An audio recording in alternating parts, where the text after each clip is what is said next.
أعوذ بالله السميع العليم من الشيطان الرجيم بسم الله الرحمن الرحيم الحمد لله رب العالمين وبه نستعين وصلى الله على محمد وسيدنا محمد وأتقى الطاهرين وعن الله دائم أجمعين من الآن إلى قيام يوم الدين بسم الله الرحمن الرحيم اللهم كن وليك الحجة ابن الحسن صلواتك عليه ورباه في هذه الساعة وفي كل ساعة وليا ورافدا قائدا وناصرا ودليلا وعينا حتى تسكنه وحدك توان وتمتعه فيها طويلا بمحمد ولي الطاهرين صلواتك عليه أجمعين يا صاحب الزمان أدلكني ولا تولكني يا صاحب الزمان أدلكني ولا تولكني يا صاحب الزمان أدلكني ولا تولكني بمحمد. La suite de la définition de la preuve de la raison, nous sommes toujours dans la définition. Il y aura trois parties, plus une quatrième, mais qu'on ne classifiera pas sous le nom de quatrième partie. Ça sera les remarques complémentaires concernant la définition de la raison. Là, nous sommes rentrés à proprement parler dans la preuve de la raison, donc dans Ahlul Bayt, donc chez les chiites. Là, on va rentrer nommément sur les divergences qu'il y a entre les ulama sur cette définition de la preuve de la raison. La notion de la preuve de la raison, elle a pris sa forme définitive chez les chiites, qu'après son passage par plusieurs étapes d'évolution, grâce aux efforts des savants, durant toute l'histoire de la science des fondements de la jurisprudence imamite. Beaucoup de savants appartenant aux étapes précoces de l'islam n'ont pas parlé de la preuve de la raison en tant que fondement indépendant de la jurisprudence à côté des textes. Quelques-uns seulement ont parlé d'elle, mais ils ont considéré comme une preuve des fondements producteurs de qualification légale et des fondements pratiques, et non comme une preuve elle-même productrice à côté des autres fondements, donc une preuve totalement indépendante, contrairement au Coran et la Sunna. Donc les savants anciens considéraient qu'elle était une preuve pour produire la fatwa d'après le Coran et la Sunna. Nombreux sont les savants qui parmi ces derniers ont introduit sous la domination preuve de la raison des choses qui n'ont aucun lien avec cette preuve. Prise dans ce sens, la preuve de la raison ne représente pas le fondement recherché ici comme étant une preuve directe de la qualification légale partielle, jouzi. Preuve considérée de nos jours comme l'un des fondements de la jurisprudence imamite, car l'étude de la preuve de la raison dans la discipline de la science des fondements de la jurisprudence va dans deux directions. Premièrement, dans la première, elle est prise en tant que preuve des fondements producteurs et des fondements pratiques. Elle est ici une preuve qui affirme un ensemble de considérations comme l'obligation de respecter les lois, comme le fait que le Coran est une source, comme la priorité du déliement, as-salat al-bara'a. Ça, j'y reviendrai dans les fondements pratiques. En réalité, normalement, j'aurais dû commencer par cela. J'aurais dû, avant même de rentrer dans le Coran et la Sunna, c'est une erreur de ma part, j'aurais dû commencer par les fondements pratiques. Les fondements pratiques, Usul al-Amaliya, je les mettrai à la fin de toutes les leçons. Inch'Allah. Donc là, si vous ne comprenez pas sur ces fondements-là, j'y reviendrai. Comme le fait que le Coran est une source, comme la priorité du déliement, salat al-bara, vis-à-vis de la responsabilité légale lorsqu'on ignore qu'il s'agit d'une telle responsabilité, et comme la priorité de la continuation, à salat al-istirsab, etc. Ça, vous comprenez, il y a une petite définition. Mais après, rentrer dans les détails sur l'istisrab, qu'est-ce que c'est, et le bara aussi, c'est autre chose. D'une manière plus complète, je donnerai cette définition-là. Sous cette forme, la preuve de la raison est acceptée par un grand nombre des savants de tendance bakrite. Une attitude semblable peut être constatée au sens apparent de certaines déclarations faites par certains anciens savants chiites.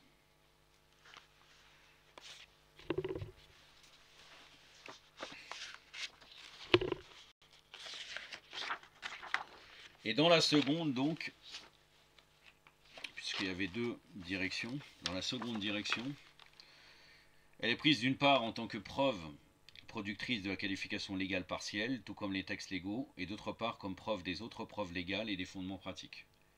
Ceci est l'attitude adoptée par les fondamentalistes, donc les usuliyin, parmi les chiites du haut des cimes. Selon cette attitude, tout jugement donné par la raison, d'une manière péremptoire, et aussi le jugement de la loi, en raison de l'insupériorité du jugement péremptoire de la raison et du jugement de la loi.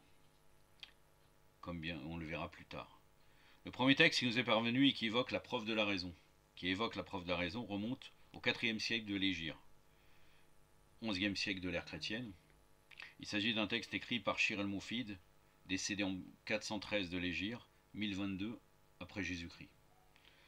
Dans son épître fondamentaliste, donc son épître de Usul, il y a écrit en substance que les preuves des qualifications sont au nombre de 3, le livre, la sunna et les paroles des imams. Alayhum salam ajma'in.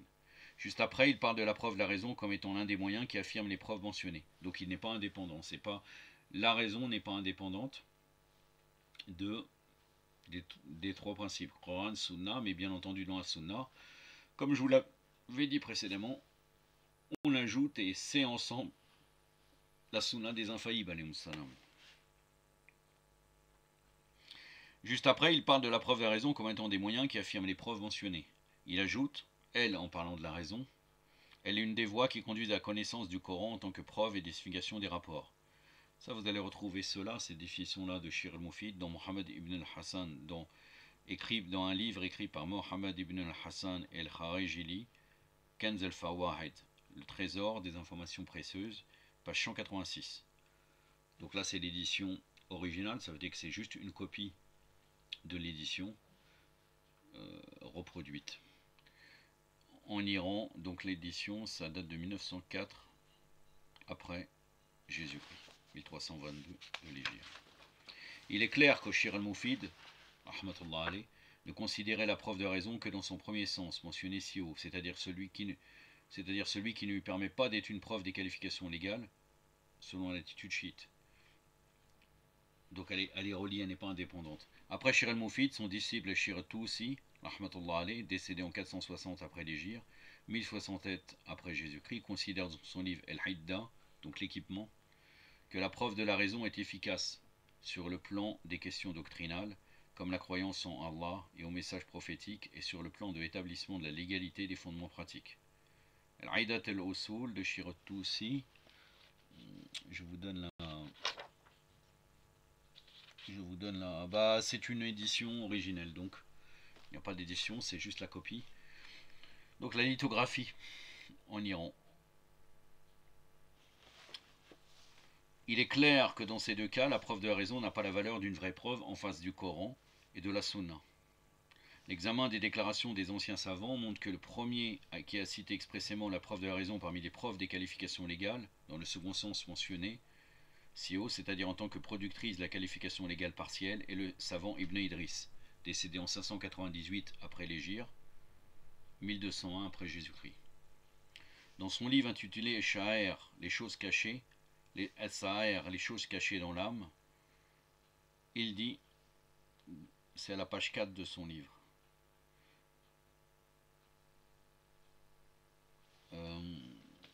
j'avais noté la référence précise, non, je ne l'ai pas fait. En tout cas, je peux vous le donner tout de suite. Pour être bien précis, comme ça vous revenez à cette référence pour les chercheurs. Naam. Allahumma salli ala Muhammadin wa ali Muhammad wa lajjal farajahum wa la'an adahum. Voilà. Bon là c'est pareil, c'est une lithographie, donc la copie du livre original, sans changer même la manière d'écrire. C'est une édition qui date de 1853 après Jésus-Christ, 1270 de l'Hégire, en Iran.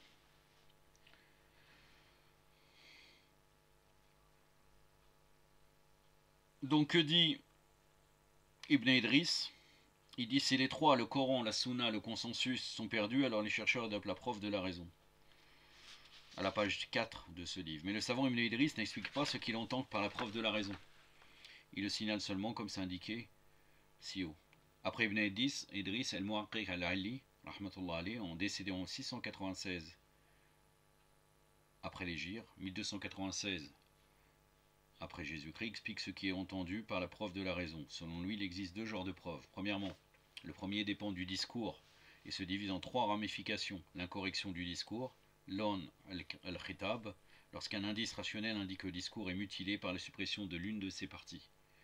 La teneur du discours, fa'wa al-khitab, c'est-à-dire son sens prononcé, mantuq, ou le sens entendu, et celui de la conformité, et enfin la preuve du discours, dalil al-khitab, où le sens entendu est celui de la contradiction.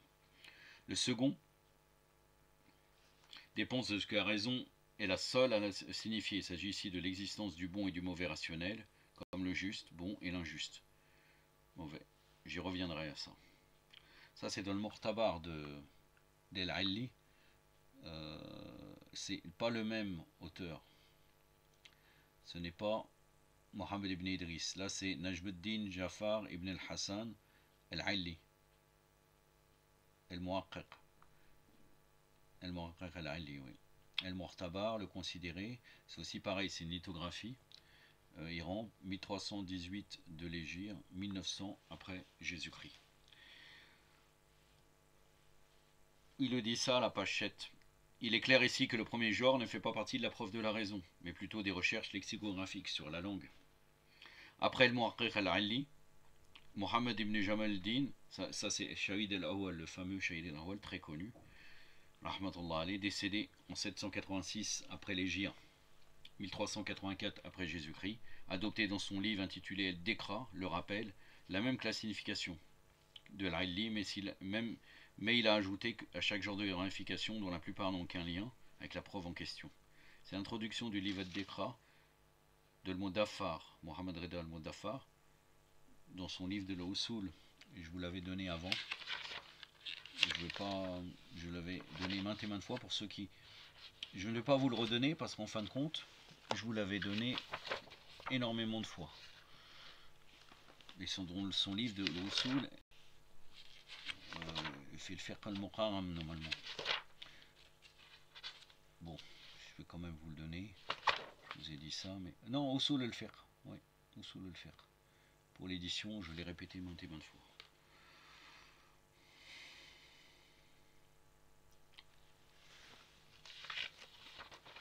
Donc là, il n'y avait aucun lien avec la preuve en question dans ce qu'a dit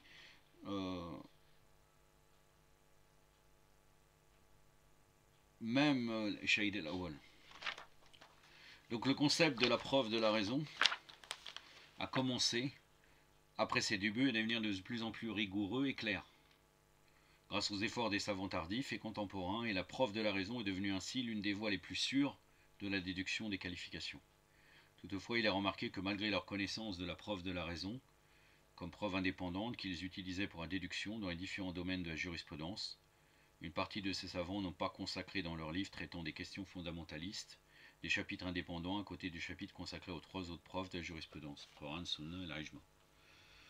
Ils en ont parlé en marge. Parmi ces savants, on signale les Shir Hassan Zainuddin, décédé en 1011 après l'Hégire, 1662 après Jésus-Christ, auteur du livre intitulé Ma'alim el-Usul, les traits caractéristiques des fondements. C'est pareil, c'est une lithographie, 1378 de l'Hégire, une édition d'Iran, Téhéran, 1968 après Jésus-Christ. Et le savant Mohammed Kazem el-Khorasani, rahmatullah alayh, décédé en 1329 de l'Hégire, 1911 après Jésus-Christ, auteur du livre intitulé Kifayat al-Usul, la suffisance des fondements. Et ça, c'est cité dans la page 7 de son livre.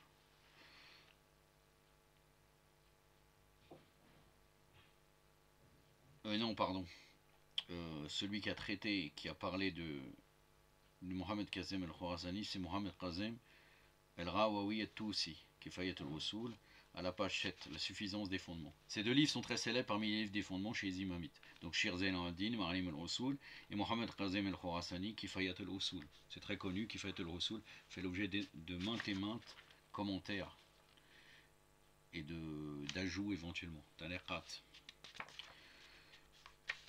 Ils sont adoptés dans les programmes d'études des fondements de la jurisprudence jusqu'à nos jours. Parmi les contemporains, il y a le savant Sayyid Mohsen el-Hakim, rahmatullah alayh, décédé en 1390 après l'Hégire, 1970 après Jésus-Christ, auteur du livre intitulé Aqa'iq al-Rusul, les vérités des fondements, et le savant Sayyid Abul Qasim al-Khouri, Muhaqiq al-Khouri, rahmatullah alayh, auteur de nombreux livres et dont les conférences ont été copiées par ses disciples. On compte parmi ses écrits Ajwab al-Tarqirat, les meilleurs rapports, Masabih al-Qusul, donc là c'est les chandelles des fondements, Dirasat fil usul, l'étude des fondements, et Muhadarat fil usul, conférence au sujet des fondements.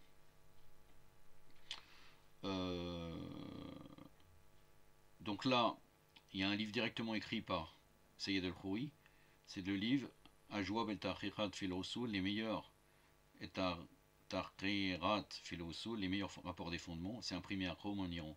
Sinon, c'est ces notes de cours, notamment écrites par Ala Bar al-Ulum, Masabi al-Rusul, les lanternes des fondements. Ça, les conférences données par son professeur al-Khouri. C'est imprimé à Téhéran, Iran, 1380 après l'Hégire, 1960 après Jésus-Christ. Sinon, il y a Mohammed Isaac al-Fayyad, le marja actuel, qui est vraiment un élève strict de Sayyid al-Khouri, rahmatullah alayh. D'ailleurs, Isaac al-Fayyad est très connu pour sa puissance au niveau des argumentations, au niveau du usul al-fiqh. De toute façon, il est marja.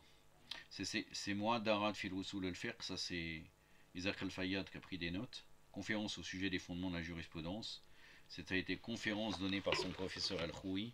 C'est imprimé à Najaf, Iran, donc Iran, 1384 de l'Hégire, 1964 après Jésus-Christ.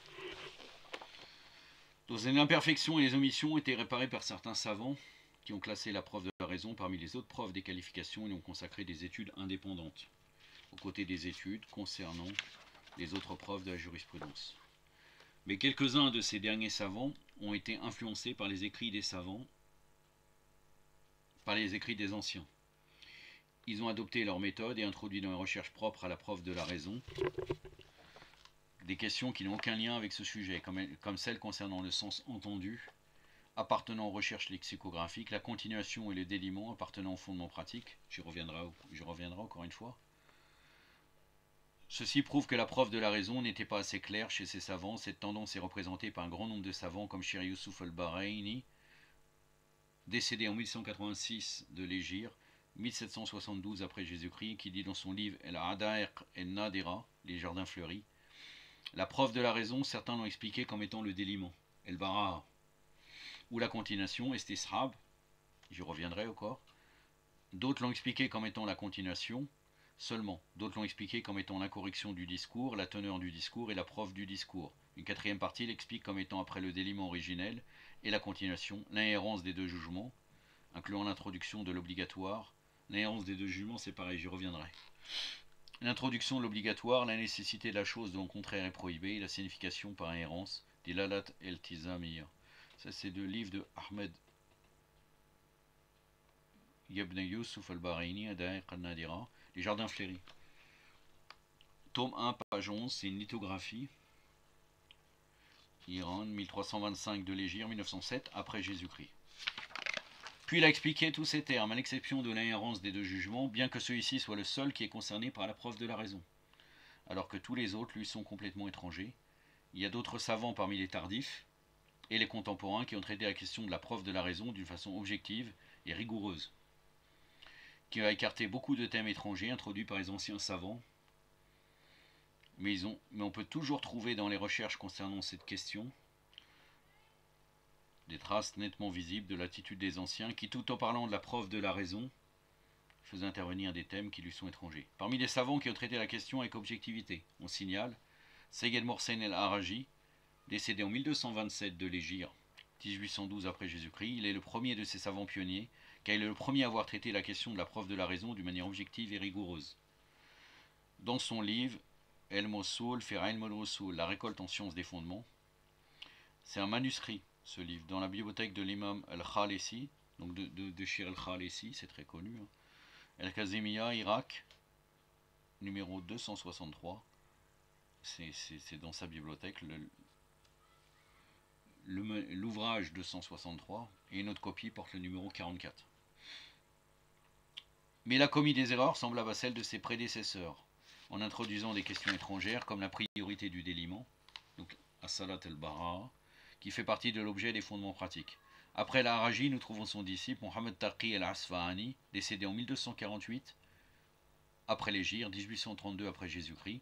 Il était, selon les témoignages des savants tardifs, le plus profond et ses recherches plus rigoureuses que celles de son professeur, mais il a aussi, lui aussi, tout comme ce dernier, commis des erreurs en considérant la priorité du déliement comme faisant partie de la preuve rationnelle. Ça, c'est Olayan al-Rujdi qui dit cela.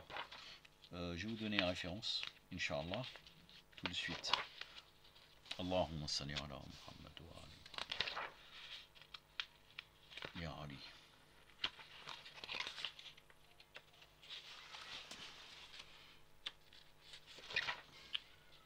Olayan al-Rujdi, el-Aql. Inda Shira al-Imamiyya, la raison chez les chiites imamites. C'est une thèse de doctorat de droit à Bagdad. Édition Matba'at Dar el-Salam, Bagdad 1973, où il a écrit cela. Où il a écrit qu'il est plus profond, ses recherches sont plus rigoureuses, mais il a aussi commis certaines erreurs. Il a défini la preuve rationnelle comme étant tout jugement rationnel à partir duquel on déduit une qualification légale. Ça, c'est dans le livre Mohammed Taqi ibn al-Gharim Asfarani, Al-Aidayat al-Mukhtarshidin fi Shar al-Rusul Ma'alim ad-Din, la direction de ceux qui se renseignent sur l'explication des fondements des traits de la religion. C'est une lithographie, toujours. Édition Iran 1272 de l'Hégire, 1855 après Jésus-Christ.